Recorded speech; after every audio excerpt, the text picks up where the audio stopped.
വെടിനിർത്തൽ കരാർ ലംഘിച്ച് ഗാസയിൽ ഇസ്രായേലി സൈനികരെ ഹമാസ് ആക്രമിച്ച് കൊലപ്പെടുത്തിയതിൽ കടുത്ത അതൃപ്തി രേഖപ്പെടുത്തി ഖത്തർ. ഗാസയിലെ യുഎസ് മധ്യസ്ഥതയിലുള്ള വെടിനിർത്തൽ ഹമാസ് ലംഘിച്ചുവെന്ന് ഖത്തർ പ്രധാനമന്ത്രി ഷെയ്ഖ് മുഹമ്മദ് ബിൻ അബ്ദുൾ റഹ്മാൻ അൽ താനി അറിയിച്ചു. ഇസ്രായേലി സൈനികനെ ഹമാസ് ആക്രമിച്ച് കൊലപ്പെടുത്തിയതിൽ കടുത്ത അതൃപ്തി രേഖപ്പെടുത്തി ഖത്തർ.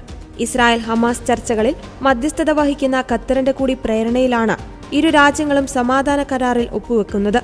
നടന്നത് ലംഘനമാണ്. തങ്ങളുടെ ഒരു സൈനികൻ കൊല്ലപ്പെട്ടതിനു ശേഷം ഇസ്രായേൽ പ്രതികരിക്കുമെന്ന് മധ്യസ്ഥർ പ്രതീക്ഷിച്ചിരുന്നു. ഇസ്രായേൽ സൈനികർക്കെതിരായ ആക്രമണം അടിസ്ഥാനരഹിതമായി പാലസ്തീൻ പക്ഷത്തു നിന്നുള്ള ലംഘനമാണ്. ആക്രമണം നടത്തിയ ഗ്രൂപ്പുകളുമായി തങ്ങൾക്ക് ആശയവിനിമയമില്ലെന്ന് ഹമാസ് പ്രസ്താവന ഇറക്കിയിട്ടുണ്ട്. അത് ശരിയാണോ എന്ന് ഞങ്ങൾക്കറിയില്ലെന്നും അദ്ദേഹം പറഞ്ഞു. ആരെന്ത് ചെയ്തു എന്നത് ഞങ്ങൾക്ക് പ്രശ്നമല്ല. ഞങ്ങളെ സംബന്ധിച്ചിടത്തോളം പ്രധാനം കരാർ തകരില്ലെന്ന് ഉറപ്പാക്കുക എന്നതാണ്. ഗാസയെ നിരായുധീകരിക്കേണ്ടതിന്റെ ആവശ്യകത അംഗീകരിക്കേണ്ട ഘട്ടത്തിലേക്ക് എത്താൻ ഹമാസിനെയും എല്ലാ പാലസ്തീൻ വിഭാഗങ്ങളെയും മധ്യസ്ഥർ പ്രേരിപ്പിക്കുകയാണെന്ന് അൽ താനി പറഞ്ഞു.